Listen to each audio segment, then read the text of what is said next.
Bueno, pues entonces seguimos con estas aproximaciones a la figura de Jesús. Esta parte, este módulo de Cristología está concebido como en 7 temas fundamentales. El primer tema fue una primera aproximación introductoria: Jesús, su tierra, su tiempo, su familia, ¿no? Hoy una segunda aproximación. Nunca pasaremos de aproximaciones porque, bueno, pues la realidad es más, salvadoramente más, iluminadoramente más, liberadoramente más de lo que nosotros podemos percibir. Ni siquiera entramos a que sea más, menos. Esas comparaciones y medidas son cosas muy superficiales, esquemas nuestros muy deficitarios, ¿verdad? Pero está bien que allí donde miremos y en aquella voz que escuchemos sepamos reconocer el todo, la plenitud que nos trasciende y que a la vez nos expande a nuestra última medida, es decir, nos libera. Bueno, quiero decir, no pasamos nunca de aproximaciones. Bueno, pues con esta conciencia que nos libera de toda pretensión a la vez, pues es importante hacer estas aproximaciones a la figura de Jesús. La aproximación que os propongo hoy es al bautismo de Jesús. Al bautismo de Jesús y en particular a la figura de Juan Bautista y el contraste y la semejanza entre Jesús y Juan el Bautista. El título que le he dado a este tema es Bautizado por Juan, difícil de digerir, clave para entender.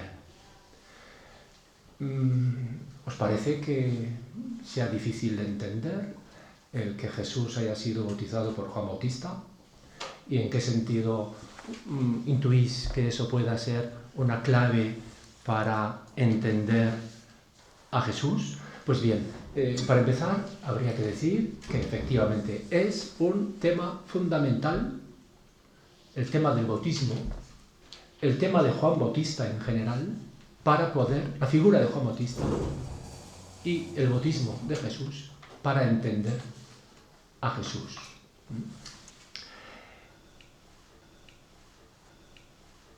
El que Jesús haya sido discípulo de Juan Bautista, ¿por qué eso es escandaloso?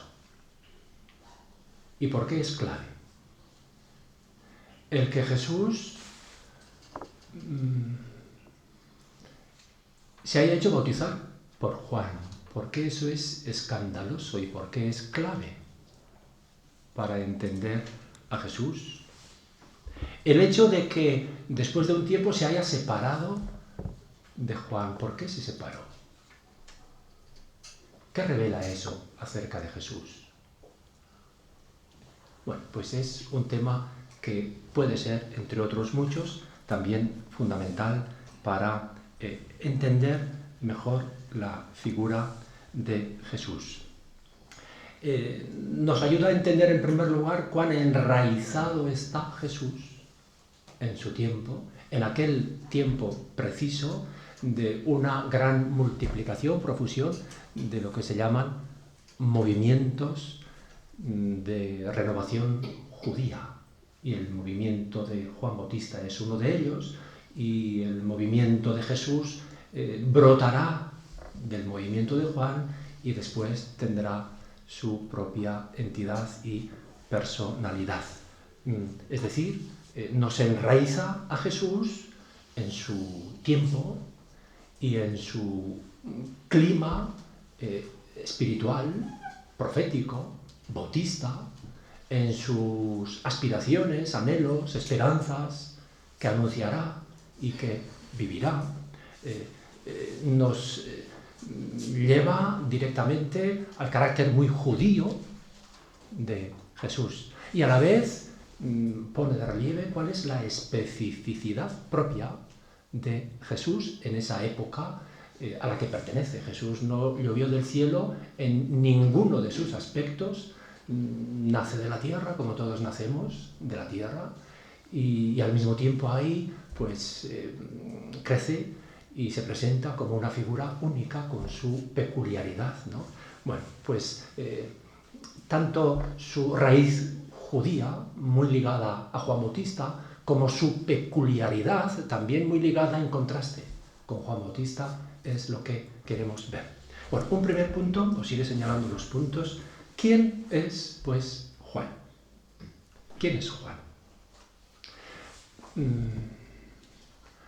Ahí se ve en los evangelios, en general en los textos del Nuevo Testamento, sobre todo en los evangelios, un gran conflicto de interpretaciones en relación con Juan el Bautista.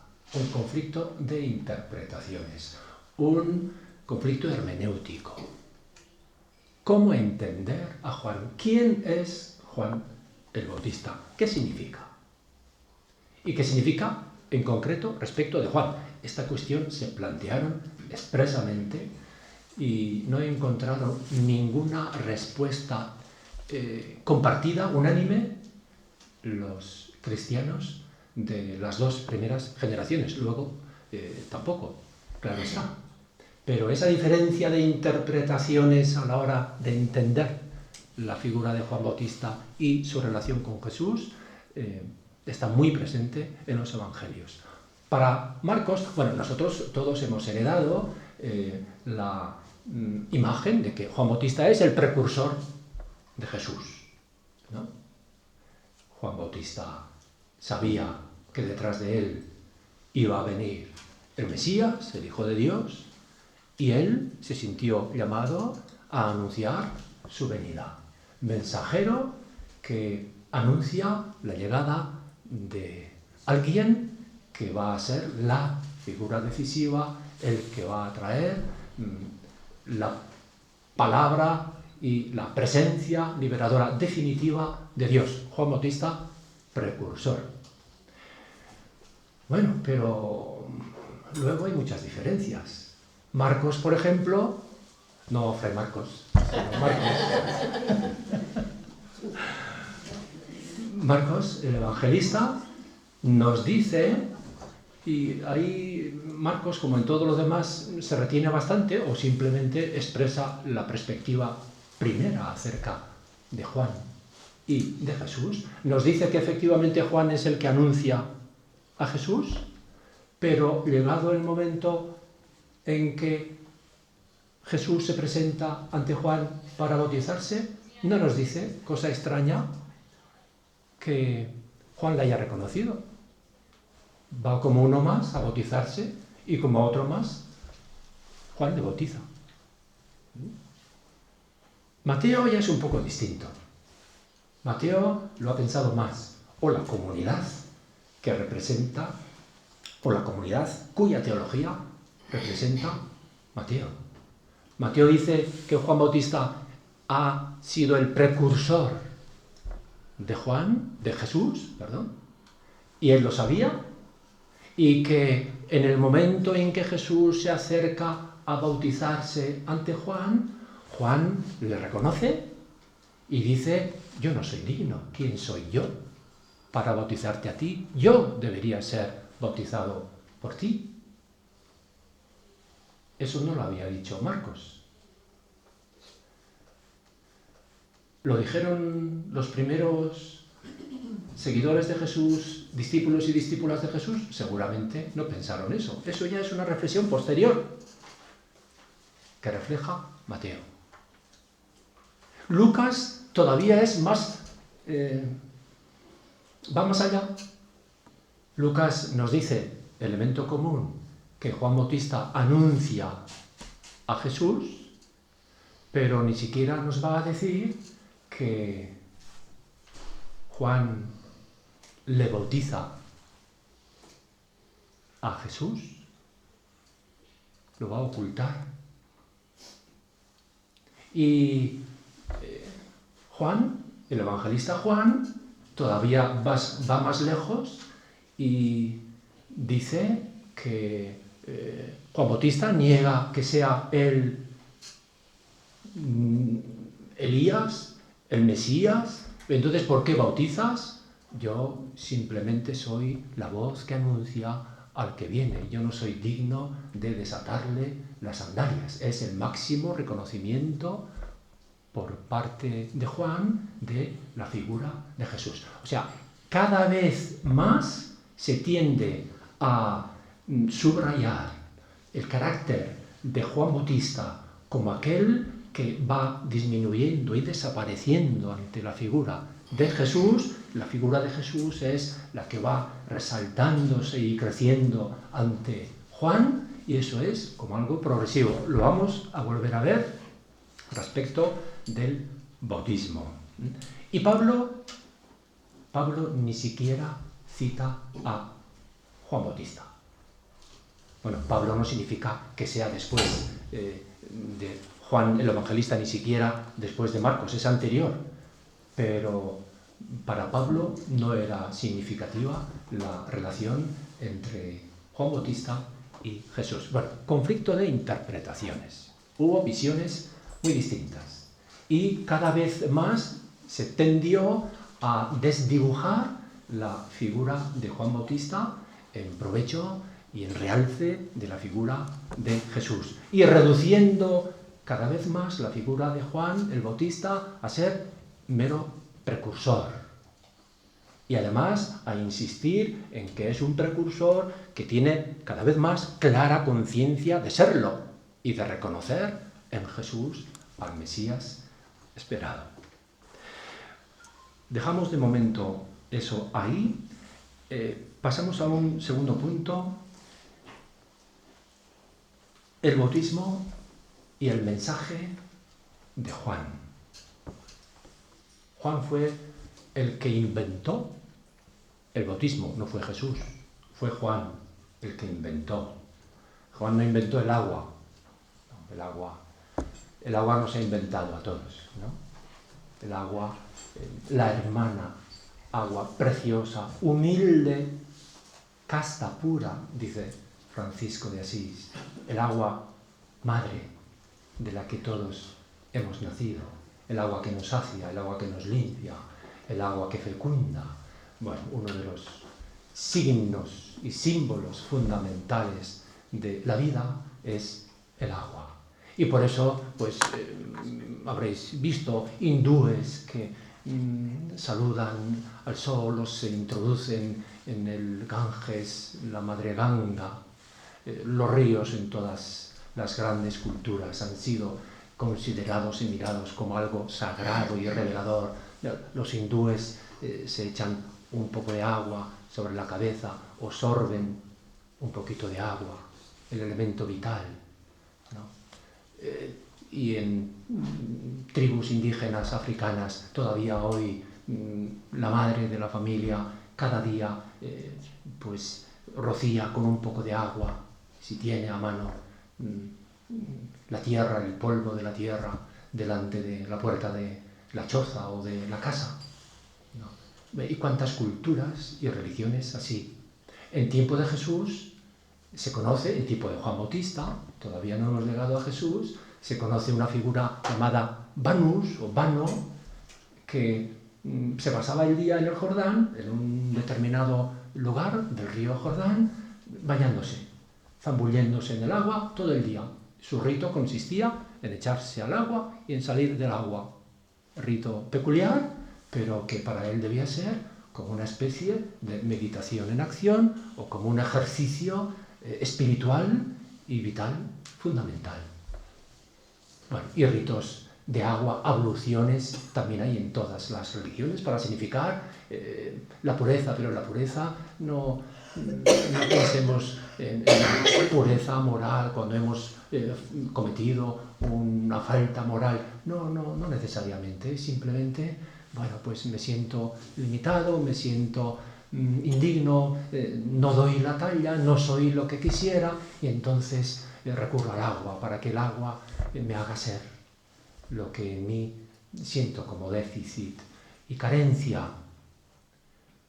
En Qumran, en tiempo de Juan Bautista, en tiempo de Jesús también, la comunidad de Qumran, ¿conocéis? La comunidad de Qumran a orillas del Mar Muerto, donde en el año 1946 o 47 se hizo el mayor descubrimiento arqueológico de todo el siglo XX, cuando se descubrieron en las cuevas que están en la falda de la montaña rocosa que está detrás, pues toda una biblioteca, la biblioteca de la comunidad esenia de Qumran.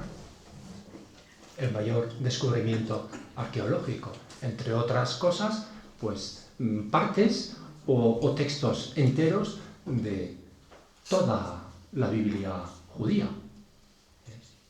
Bueno, pues en Qumran cuidaban de manera muy especial los ritos de agua, el agua en general. Hay canalizaciones que todavía se pueden ver, ¿no? Por todo el monasterio, era un monasterio. Bueno, pues cuidaban de manera muy especial los ritos, las abluciones con el agua.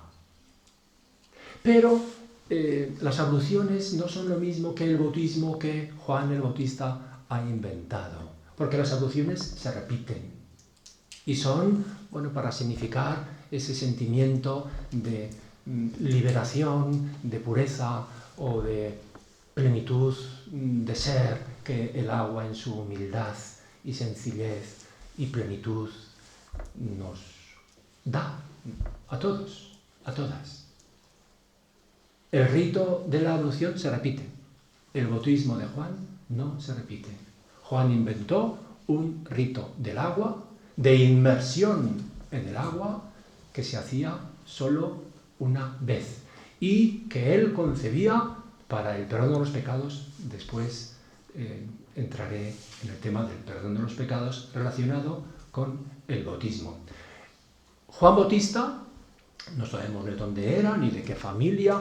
Lucas nos dice que era de familia sacerdotal y que era primo de Jesús. No hay ningún dato para pensar que fuese primo de Jesús. Tampoco hay ningún dato más que lo que Lucas nos dice para pensar que fuese de familia sacerdotal, ¿no? Difícilmente podía ser de familia sacerdotal, o si lo fue, pues cometió una transgresión grande, porque todo el que fuese de familia sacerdotal, primero, tenía que seguir siéndolo para seguir la tradición, y el sacerdocio era clave, eje fundamental en la religión judía de la época, y en segundo lugar, tenía que casarse para seguir dando descendencia a la casta sacerdotal. Y no consta que Juan Bautista se casara, bueno, o al menos eso, no consta, tampoco hay pruebas en contra, pero bueno, entonces, si fue de hecho de familia hijo de sacerdote, rompió con la tradición de manera muy importante. Bueno, lo que sí es cierto es que, aunque no sabemos nada de su origen, Juan Bautista aparece en el Jordán. En el desierto se nos dice, sí, pero en el desierto junto al Jordán. Y el rito del bautismo, él lo llevaba a cabo junto al Jordán, o en el Jordán, ¿no? El bautismo era sumergirse en las aguas del Jordán. Y para entender este gesto, el significado simbólico importante, profundo, muy rico, de este gesto de inmersión en el agua del Jordán, hay que tener en cuenta lo que representa el Jordán en el imaginario y en la tradición judía, antigua. Los judíos que el libro del Éxodo y de los Números describen, todo eso es una memoria muy reconstruida. Esta mañana hemos oído a Xavier Picaza que a lo mejor Moisés ni existió. Y toda esa epopeya de la salida de todo un pueblo y de esa travesía del desierto, cientos de miles de judíos por el desierto, de eso no hay ni rastro. Los especialistas judíos se han empeñado en buscar alguna huella de ese paso de tanta gente por el desierto, no han encontrado absolutamente nada. Pero yo he oído a teólogos, a rabinos judíos muy importantes decir, bueno, no nos importa si fueron 200.000, si fueron 200, o si fueron 20, o si no fue ninguno. Lo mismo da. Lo que nos importa es el efecto que esa memoria escrita ha surtido en la historia del pueblo, la identidad y la fuerza y la cohesión que eso le ha dado al pueblo y lo que eso ha marcado a cada persona judía en su individualidad, ¿no? Bueno, pues volvemos a lo que el Jordán significaba también para Juan Bautista, fuese o no cierto todo lo que cuenta el Éxodo. ¿Qué significaba? Pues que por ahí atravesaron los padres, las 12 tribus, después de 40 años de travesía del desierto. Una vez dejada atrás la esclavitud de Egipto, por el Jordán atravesaron hacia la tierra prometida que Dios les concedía, a costa, claro, de todos los habitantes que allí había. Por ahí entraron a poseer su tierra, la tierra que Dios les daba. De modo que el bautismo y la posesión de la tierra estaban muy ligados. Porque el bautismo es sumergirse en el agua, pero es el agua a través de la cual llegaron a la tierra.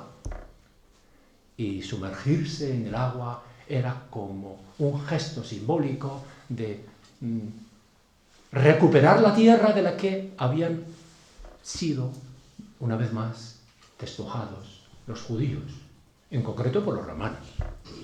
En ese momento, cuando Juan Bautista inventa el gesto del bautismo en el Jordán, el imperio romano, los romanos son los propietarios de la tierra que Dios les ha concedido.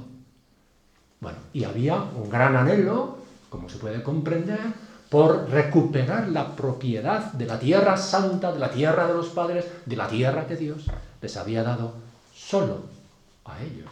Eso de solo a ellos. Bueno, pues entonces, cuando Juan Bautista inventa este gesto, está hablando de que está muy próxima la realización de este anhelo, de esta esperanza tan arraigada, tan importante, de recuperar la tierra deseada, prometida, de la que han sido despojados, ¿no? Está esperando la intervención de Dios, lo que anuncia el mensaje que anuncia Juan Bautista, indisoluble, inseparable del gesto ritual del bautismo, es que Dios va a intervenir. Juan Bautista, cuando habla del que va a venir, no está hablando de Jesús, está hablando de Dios.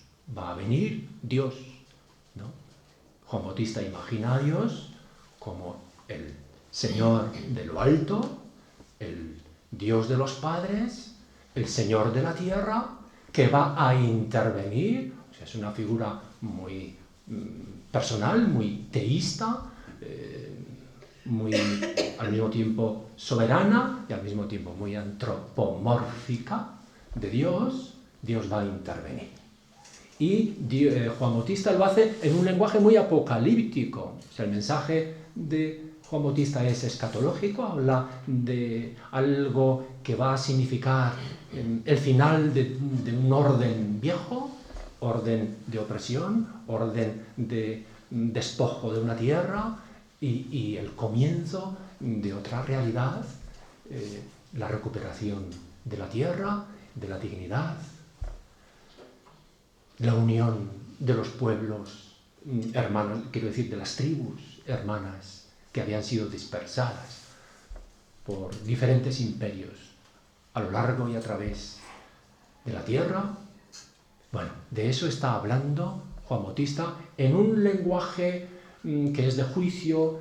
El hacha está puesta en la raíz del árbol, Dios va a quemar o va a purificar la era, quemará la paja, salvará el grano, y el bautismo es el signo de una conversión, que es condición necesaria e indispensable para poder obtener esa promesa que Él está anunciando, esa intervención liberadora de Dios, intervención liberadora e intervención al mismo tiempo de juicio y condenación y de castigo para quienes no cumplan esos requisitos, esas condiciones. Voy a decir una palabra también sobre el alcance político de este mensaje de Juan Bautista. El alcance político ya se puede intuir sin más por el hecho de que a Juan Bautista le condena un rey, porque le habría de condenar, encarcelar y ejecutar un rey si no tuviese algún motivo político. Bueno, pero los sinópticos, ya recordáis la explicación que nos dan del hecho. ¿Por qué Herodes Antipas encarceló y decapitó a Juan Bautista? Por la historia de la esposa de su hermano Filipo, que Herodes Antipas tomó dejando a su primera mujer Nabatea, y porque Juan Bautista se lo echaba en cara, se lo reprochaba. No tienes derecho a dejar tu mujer legítima y a tomar la mujer de tu hermano, que además era sobrina. O sea, era también un pecado de incesto. Pecado de incesto y pecado de tomar una mujer, la mujer de su hermano, y de dejar... Bueno, ese fue el motivo, un motivo moral. Lo que Juan Bautista reprochaba a Herodes Antipas. Y el reproche de su falta moral fue lo que llevó a Herodes Antipas a decapitar a Juan Bautista después de haberlo encarcelado en Maqueronte. Otra explicación muy distinta y mucho más creíble es la que nos da Flavio Josefo. Flavio Josefo nos dice que, bueno, nos cuenta, por un lado, que Herodes Antipas estaba enfrentado con el reino nabateo, y no olvidéis que la mujer de Herodes Antipas era nabatea, y nos dice, por otro lado, que Juan Bautista criticaba a Herodes Antipas, y que Herodes Antipas temía que en torno a Juan Bautista se formara un movimiento de rebelión contra él, contra Herodes Antipas. Y que por ese temor es por lo que Herodes Antipas encarceló y decapitó a Juan Bautista. Bueno, seguramente las cosas fueron por ahí. Y para entenderlo hay que tener en cuenta que Herodes Antipas tenía ambiciones respecto del reino nabateo. Nabatea es más o menos la Jordania actual. Y no solamente tenía ambiciones de hacerse con el reino nabateo, sino también con el reino de Judea, donde estaba de Perea, donde estaba su hermano Filipo. Es decir, quería hacerse con todo el reino que antes había sido el de su padre Herodes el Grande, que había dividido a su muerte su reino en 4. Y para hacerse con todo el reino, a Herodes Antipas le interesaba mucho quedarse con la mujer de su hermano. ¿Por qué? Porque la mujer de su hermano era de descendencia asmonea, es decir, descendía de los reyes macabeos o de la dinastía fundada por los reyes macabeos. tenía por eso cierta credibilidad ante los habitantes de Perea y de Judea y de todos, el hecho de que, bueno, mi esposa es de linaje asmoneo y por lo tanto puedo tener título y derecho a quedarme con todo lo que fue el imperio, pequeño imperio, con todo el reino de mi padre Herodes el Grande. Y cuando Juan Bautista critica a Herodes Antipas por el hecho de haberse quedado con la mujer de su hermano, no le reprocha un simple pecado, defecto moral, sino no, su ambición política. Está poniendo en tela de juicio su deseo político de quedarse con toda la tierra, con todo el reino que había sido de su padre Herodes el Grande. De modo que el mensaje de Juan Bautista tenía esa vertiente política importante, al igual que lo tuvo su encarcelamiento y decapitación por Jesús. Bueno, es importante siempre tener en cuenta el alcance político, porque nosotros normalmente hacemos una lectura muy espiritual o moralista y espiritualista del Evangelio, y las cosas suelen estar mucho más ligadas a la vida y a los conflictos y a los intereses y en fin, pues a la historia y a la política entendida en su sentido más amplio. Y el Evangelio nos anuncia siempre una liberación no del alma en el más allá y no del pecado en el más acá ante el tribunal divino, no, una liberación mucho más encarnada y real, mucho más política en un sentido amplio. Y eso es también lo que las aguas del bautismo, las aguas del Jordán, querían significar. Bueno, paso ahora a la figura de Jesús con Juan. Jesús con Juan. Ninguna figura en tiempo de Jesús le llamó a este la atención tanto como la figura de Juan el Bautista. Con nadie se identificó tanto como con Juan Bautista. Y tanto se identificó que a medida que iban llegando rumores de que allá en el desierto, en Judea, en el Jordán, Juan Bautista, un profeta, estaba anunciando la llegada de Dios, la intervención liberadora de Dios, el fin del mundo, con acentos muy fuertes, a veces muy duros, muy violentos incluso, pero era la llegada del fin o la llegada del nuevo comienzo lo que Juan Bautista anunciaba. Y ese anhelo también lo sentía muy hondamente Jesús. Esos rumores le interpelaban mucho a Jesús. Y llegó un momento en que adoptó la decisión, pues voy a dejarlo todo y también yo voy a ir a donde Juan Bautista a escucharle. Dejó familia,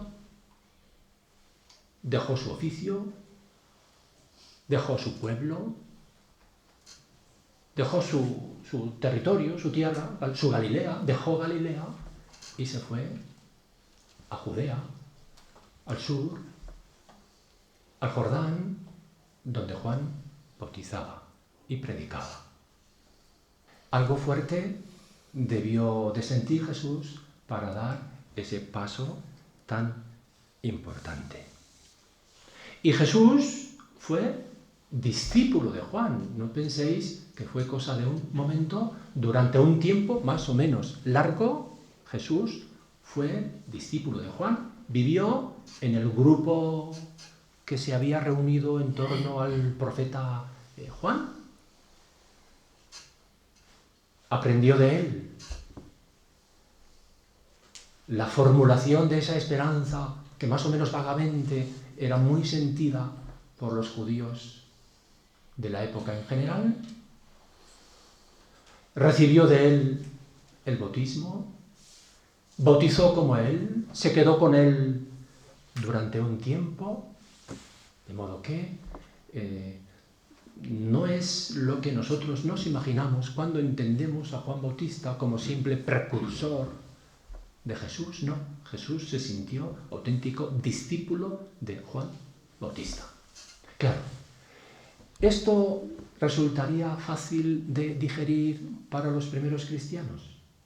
No, difícil de digerir. El hecho de que Jesús hubiese sido aprendiz y discípulo junto a Juan. Y sobre todo el hecho de que Jesús hubiese sido bautizado por Juan Bautista. Esto era difícil de aceptar por parte de los primeros cristianos. ¿No?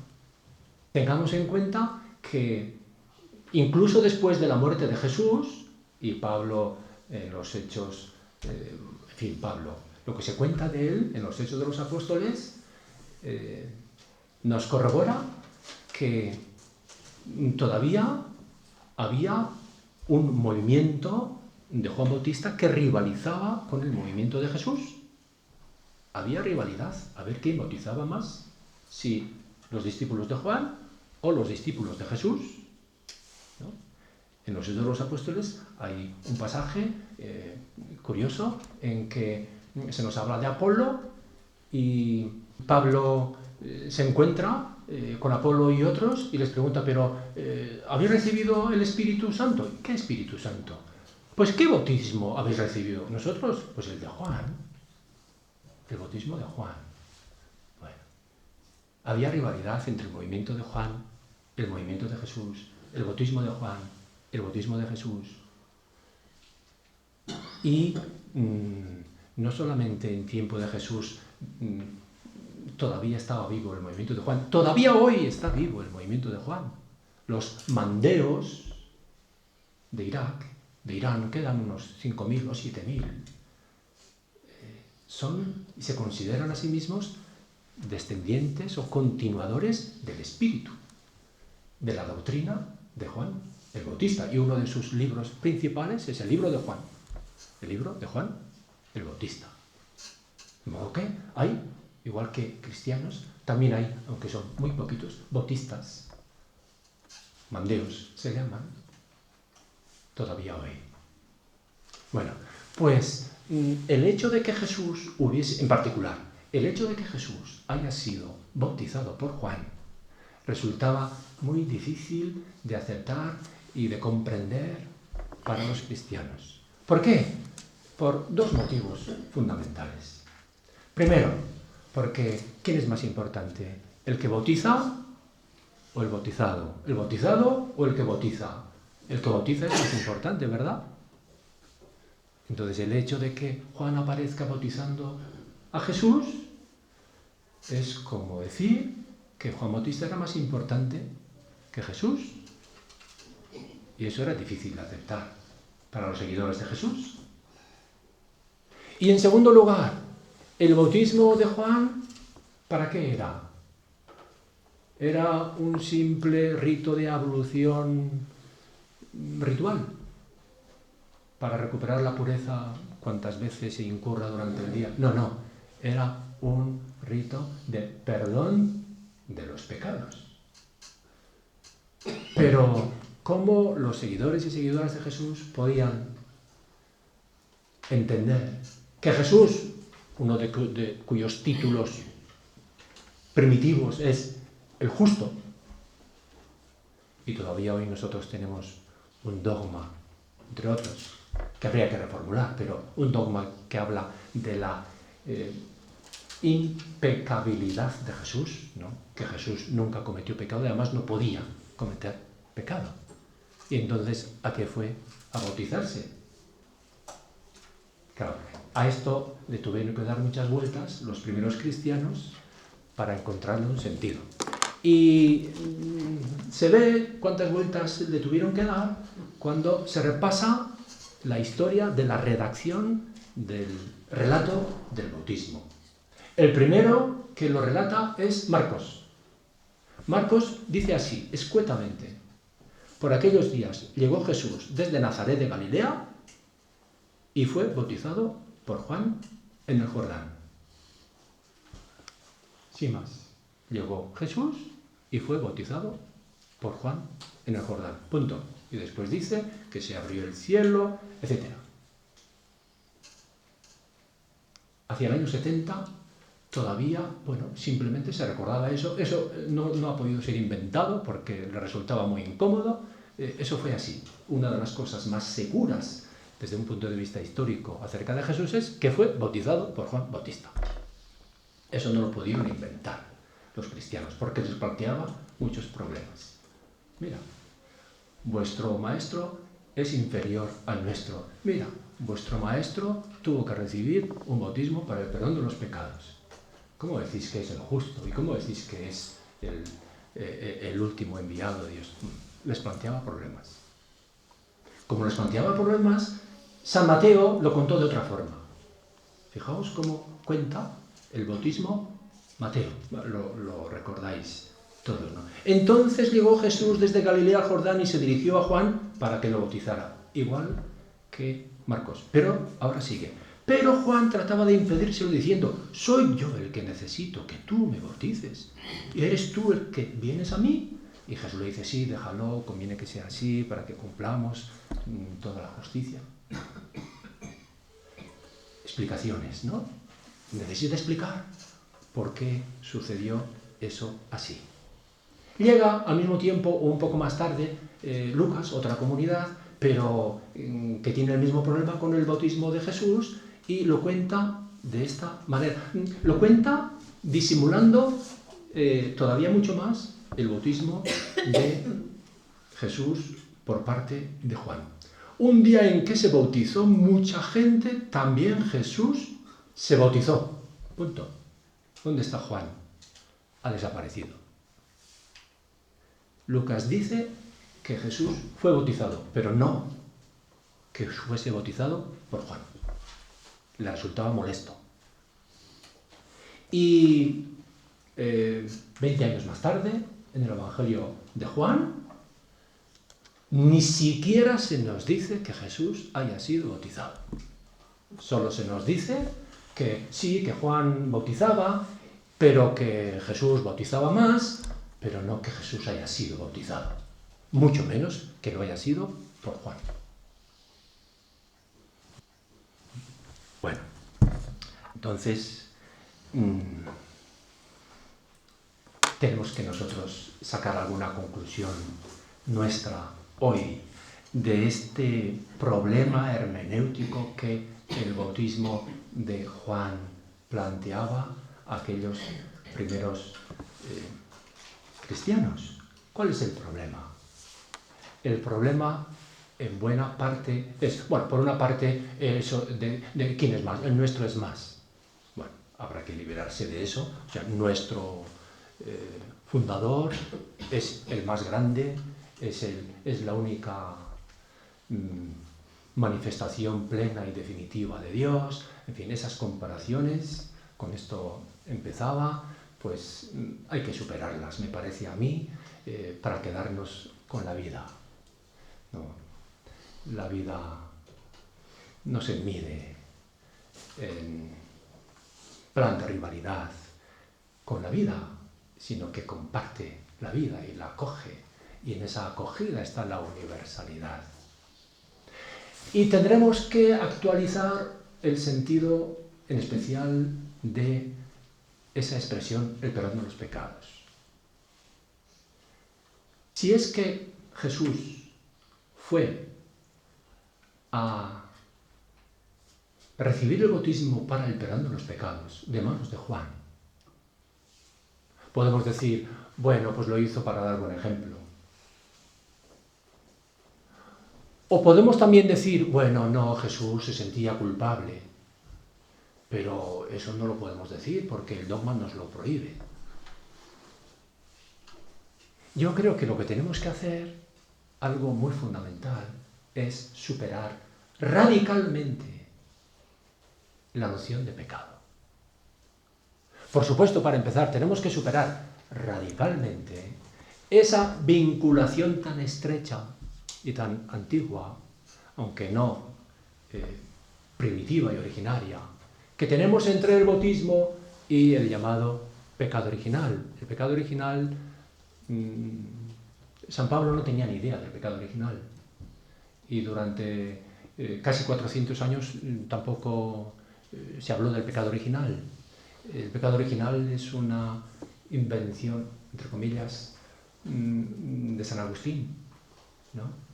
Y San Agustín, bueno, pues inventó de alguna forma el pecado original, bueno, por su historia, por su psicología, también porque necesitaba entender por qué los niños, ya entonces los niños se bautizaban, por qué se bautizaban los niños si no tenían pecados. Y claro, es que San Agustín tenía la idea del pecado muy arraigada, esa culpabilización que tanto ha afectado al cristianismo occidental nos viene en buena parte de San Agustín.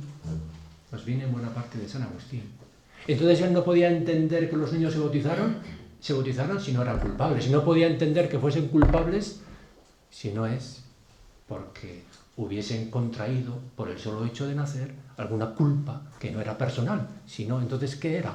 Pues era el pecado que les venía de Adán y Eva.